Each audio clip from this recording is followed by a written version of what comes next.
Hello, good morning, good afternoon, good evening to you, depending on where you are watching us from. This is the Confab on STEM Radio Vision. Don't forget that we are located at Obokun Avenue in Elisha, Osun State, Nigeria. Yes, this morning, sorry, this afternoon, although it could still be morning in your area. So today, Nigerian politics and governance are once again under the microscope, where loyalty shifts, where power is contested, and where policy meets, reality. In Osun State, a so-called return to the APC is being celebrated as unity. But then, beneath the slogans lie unresolved rivalries, political calculations, and the looming 2026 governorship election. Is this reconciliation or simply repositioning for power? Now, at the federal level, government has drawn a hard line in the oil sector. The message is blunt, very blunt. Develop your oil blocks or lose them. That's the message. No refunds, no asset swaps, no excuses. But Nigerians have had, had tough talk before. The question is whether this time enforcement will match, rhetoric. And now in Rivers State, the political temperature remains very high. Impeachment threats, reconciliation talks, and silent power plays raise a fundamental question. Is this about constitutional order or control? As lawmakers, party leaders, and traditional rulers step in, the state stands at a political crossroads. So today we go beyond the headlines. We interrogate motives, examine consequences, and ask the hard questions that power would rather avoid. So stay with us on the Confab this afternoon. My name is Abel, and I have my analyst in the studio with me in the person of Ohunayo, Ajiboye. Welcome this afternoon, Ajiboye. Good afternoon, Chidinma. Why did you laugh initially? Because something that I expected to happen eventually happened. Like the first topic we are treating is something I've been anticipating that it's going to happen. I mean, given the fact that the incumbent governor of Osun State, Governor Adeleke, is going to this 2027 election is going to be a tough one. Though it's going to be a tough one. It's going to be a tough one. Both the presidential and the gubernatorial election in Osun State is going to be tough because a lot of heavy hitters are coming out of the woodwork, including the incumbent governor, Governor Ademola Adeleke. You sound so confident that it's going to be very tough. What do you mean by this? When I say it's going to be very tough, it's part of what you're saying. Normally, by all, if you look at it, given all indicators, a party like the APC in Osun State should not even be counted among the competitors. They should not even be counted when talking about opposition in Osun State. But somehow we have seen them staging a comeback, and that's why I said it's going to be tough. The fact that they can actually stage this comeback in Osun State at this moment, even despite not having a statesman, an elder statesman like Eregbeshola's support, is kind of interesting. That's why I said it's going to be a tough one, because I can see that it's like they are pulling out all stops. They are stopping at nothing. They are giving it their whole. It's 2027 or nothing. Okay, now let's go over to the very first headline we have here. Aregbeshola's ally returned to APC in Osun State. Now, a prominent ally of former Governor Ralph Aregbeshola in Osun State, Wale Alabi, led hundreds of supporters back to the All Progressives Congress APC on Wednesday marking a significant return for his faction known as the Blue Movement. Now, this shows that he had left APC, but now he's making a comeback, making a return to APC. What does this tell? Well, when he was addressing supporters in Oshobo, Alabi clarified that his group had not officially left the APC, but they merely functioned as a caucus within the party. So, in his own words, he said, in the Blue Movement, we never left the APC. What we did was belong to a caucus inside the APC, and for a long time, we have been active in party activities. Today, we celebrate the creation of the Blue Movement and reactivate our full presence in the party. So what he is trying to say is that they never left the party. They just had, their own internal circle, a caucus within the party. Yes, maybe they were not they really, like, they created one within the party, and that they are just now fully unveiling what they created within the party, like having a movement, a separate movement, but still part of the party. So you can't really say that they left the party, but what I'm saying is significant because now he's bringing back hundreds of supporters who probably were not part of the caucus, who had joined another party. I believe Aregbesola went to ADC, and they must have followed Aregbesola to ADC. Now he's bringing people back from the ADC to APC. That's why I said that 2027 is going to be interesting, it's going to be tough. Because I can see a lot of strategies. I'm going to see, we should be expecting to see a lot of this. You're going to see defections from the APC to Accord, from Accord to PDP. It's going to be quite interesting. Do you think ADC and other parties should be intimidated or scared because of the comeback of the Blue Movement? No. Like I said, there's going to be a lot of ideological clashing. So you are going to find people in the APC who are not going to support that ideology, and then they move to a party that they believe can best, represent their own ideology or their interest. That's another angle that we need to look at. The interest, serve their best ideology and their best interest. So there's going to be a lot of moving around from party to party just before the election itself. Now, in a sense, what you're trying to say that the Blue Movement actually came back for their own selfish interest. Not even for the good of APC. Everything they in have politics. Their own, See, I don't want to use the word selfish. Chidima, I don't want to use the word selfish. But everything in politics is about interest. It's about interest. It has to, see, it's just that most of the times, one of the middle grounds of politics is find a middle ground that serves both your interest and serves the state at large or the nation at large at the same time. Not the one that serves your interest at the detriment of the state or at the detriment of the nation. That's the best way to play politics. But unfortunately in Nigeria, people are used to doing the opposite. Okay, Alabi said something while he was addressing the other members. He expressed confidence in the group's electoral strength, But he said, and I quote, "By the grace of the Lord, we are looking for ways where one member in Blue Movement can guarantee a candidate like 5 to 10 votes. If you multiply that with a number, you can recognize the impact we can actually make." So for Alabi, he believes that they have that political strength to be able to outshine the other party. But do you really agree with him? No, I will not agree with him on that, because you have to look at what the grassroots are saying. You have the market women, the people on the street. They are the ones that determine how this goes. They are the ones that determine the most what happens when it comes to elections in Osun State. So one of the things you have to look at is that the current government, they have a lot of goodwill from the people, especially from civil servants. I mean, you said the current government has a lot of goodwill from the people, especially from civil servants. I mean, look at what the government has been doing for civil servants. What the APC government could not do. Kept owing civil servants arrears, could not pay them, and for one reason or the other, this guy has literally almost settled everything. All the outstanding debts of civil servants. Governor Ademola Adeleke has settled almost everything. Now, I still have my grouch with him. I have a lot of places where I feel is lacking and they should step up as a governor, but that is my concern as a citizen of Osun State.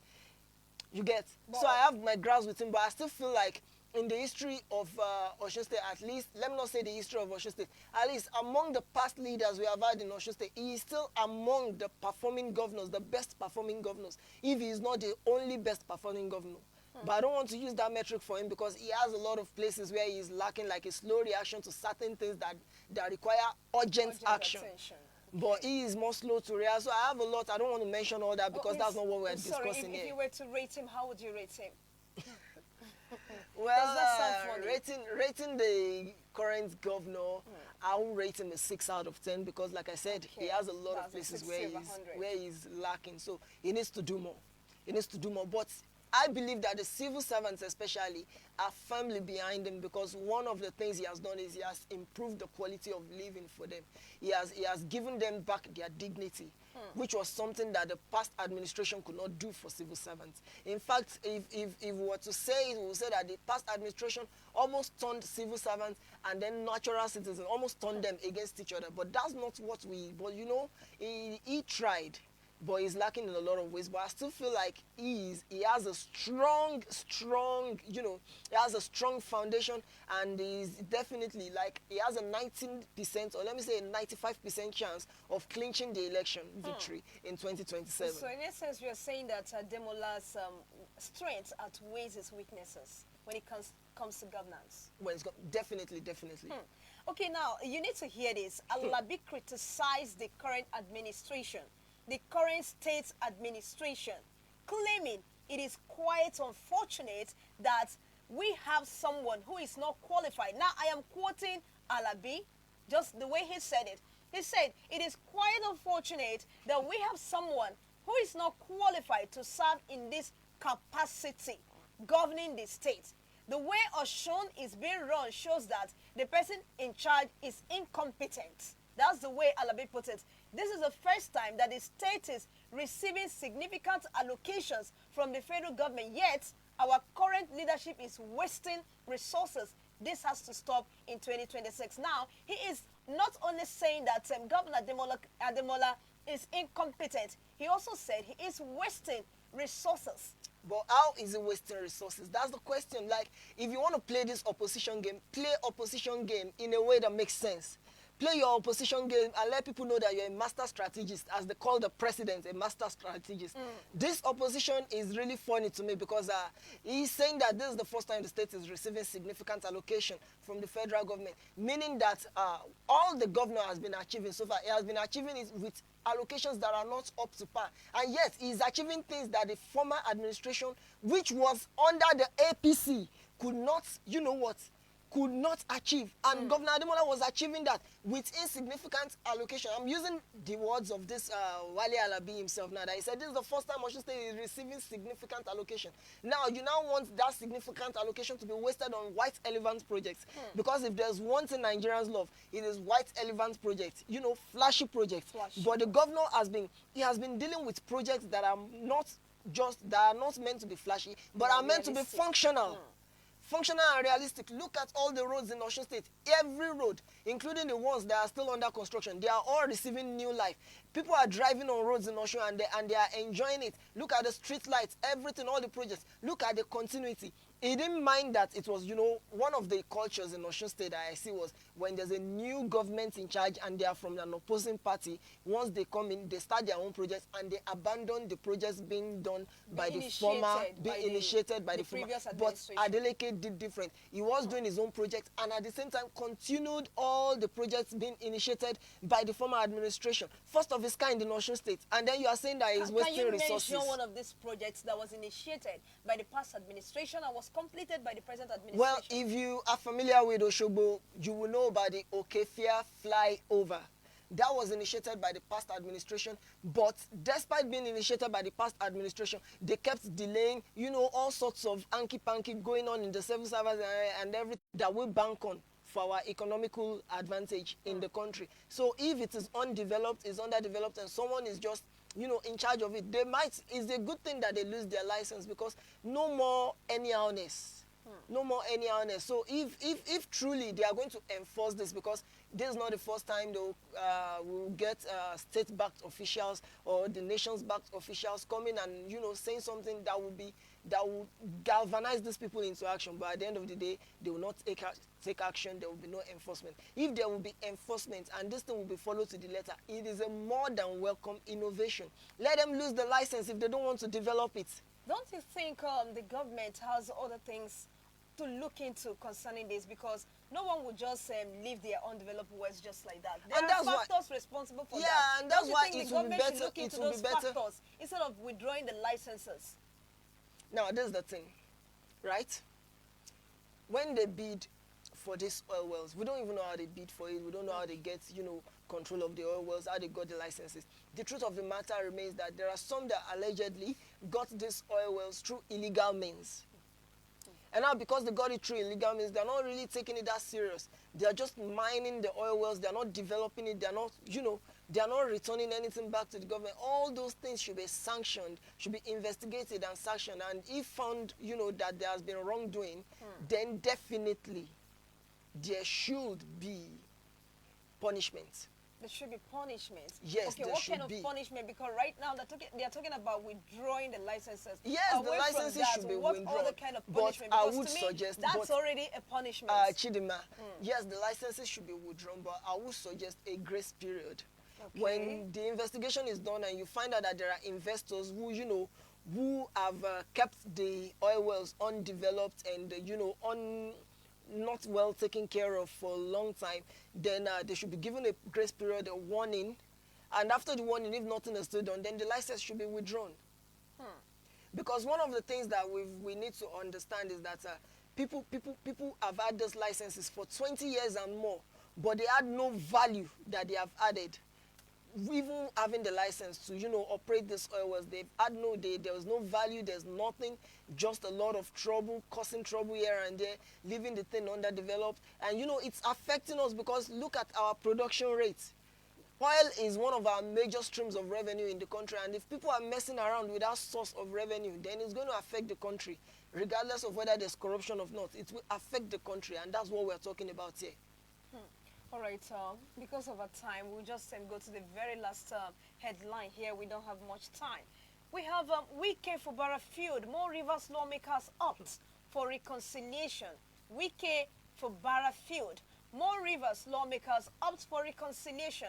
More members of the Rivers State House of Assembly have joined the train of those calling for the termination of the ongoing impeachment process against Governor Similai Fubara and Deputy Governor Ngozi Odo. What's your take on that?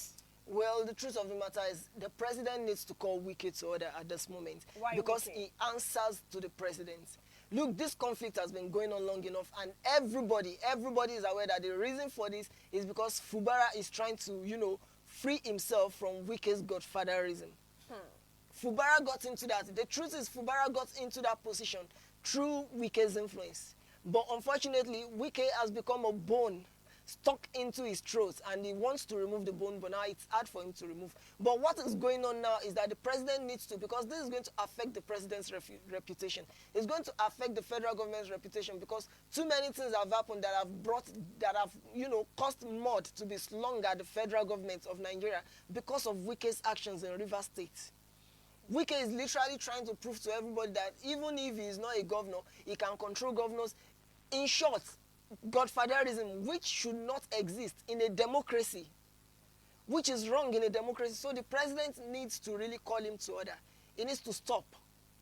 Okay, you said, Fubara got into that train because of Wike. How can you prove this? Fubara's own words when he first got into office was to return all his appreciation back to Wike, who he said that without him, he would not have gotten into that, into that position. So what is going on is we are not talking about that. It's bad if someone's influence helps you with the connections and, you are able to bank on that influence and you're able to win a political, because people still voted. People still voted, but a lot of people voted for him based on Wike's influence and a lot of things. But what is now going on is the fact that Wike is trying to prove that he can make and unmake governor, he can sit and unseat governors, which is not in line with democracy. Now listen, when the politics of democracy are being played, look, influence is an important thing.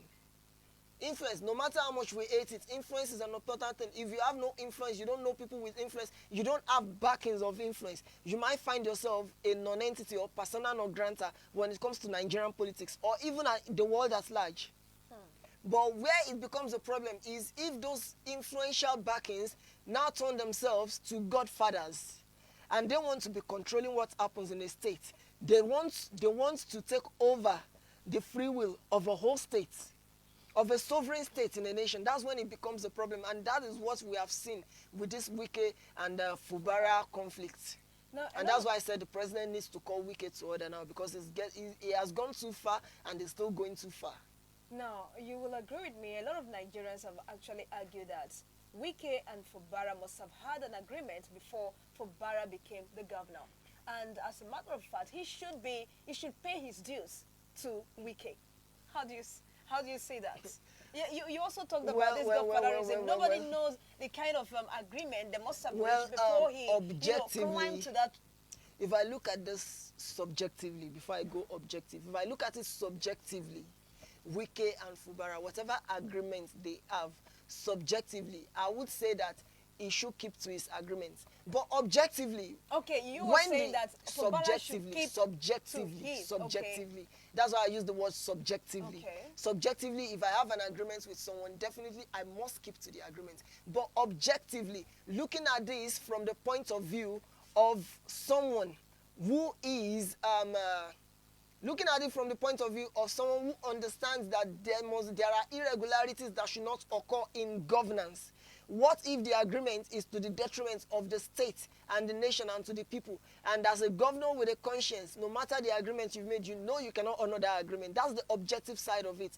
I'm not saying that is what has happened. I'm not saying that is what is going on there. But I'm saying, what if that is the situation? But whatever it is, that is between Wike and Fubara is a personal thing. The governance of a state should not be put at risk or be pushed into that kind of situation just because of an agreement between the two of them. That is their own agreement. That's why I'm saying the president needs to call Wike to order, because in fact it's a slap on the face of this nation and the people of this nation if a minister is threatening a sitting governor and saying keep my agreement and blah blah blah.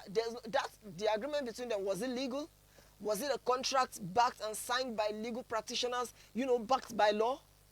Those are the things we need to actually examine and address before people start saying, yeah, you should keep, he had an agreement with Wike. What kind of agreement? Okay, you did mention that the president should call Wike to order. How? You know, the president had actually waded into this matter some time ago, where he installed what's his name, Admiral Ibas. As a sole administrator, which was against the constitution. It was against that the was unconstitutional. So how and do you want the president now to no. When the issue? president did that, the president escalated the issue. It wasn't the case, because what he did was he gave Wike wings. He made Wike feel that the executive is behind him. Anything he does is okay. And a lot of Nigerians, it didn't sit well with a lot of Nigerians, because how do you suspend a sitting governor and a democratically elected governor? The president has powers, but his powers didn't reach that level. But unfortunately, I expected Nigeria to have delved, like I was expecting a lot of fire. I was expecting a lot of, backfire against the government for that. But to my surprise, Nigerians, I don't know, the docility, we were just docile, we were just shouting online. Nigerians could not fire up. It's as if we no longer believe in our rights, we no longer believe in the constitution anymore. And that's why I'm calling on the president to call on Wike, because very soon it will take things too far. It will not just be a governor, it will take it too far. And by that time, when that happens, that might just signal the end of APC's rulership in Nigeria. If care is not taken. That's why the president needs to call him to order, because when you have someone who keeps throwing mud at your house, you call him to order. Okay, how do you want the president to do this? Because it looks the president like they already share a very good it does not matter the relationship. So if the president cannot advise him and call him to order, then the president can take disciplinary action against him, like suspending him and every other thing. Okay, that's what you actually mean by calling him to order. Yeah, if he will not listen, if he will not listen to the deliberation of the president, then he can be suspended. His ministerial appointment can be revoked. He was appointed by the president, and so that same appointment can be taken away from him. Okay, viewers, Tom, this is where we'll be wrapping up the show. But before we wrap it up fully, let's just give this parting word to you from my analyst. Okay, so from what we've seen today, power in Nigeria is never static. It keeps shifting. And this is the one thing about power. Power demands accountability. Because whether it is party unit, resource control, or political reconciliation, the real test lies not in promises, but in action. We'll continue to follow these stories closely. Thank you for watching. Thank you so much. Thank you so much, our viewers at home. Don't forget to leave a comment for us in the comment section, and also like and share want to say a very big thank you to you for choosing Esteem Radio Vision, and also to our CEO in the person of Dickie Michael Ajiboye Ashaolu. the founder of Eniakonle Foundation and Esteem Radio Vision. We say thank you. And to our producer, Ayomiko, thank you so much. Say we come your way again, I still remain Chedema Abel. Bye for now.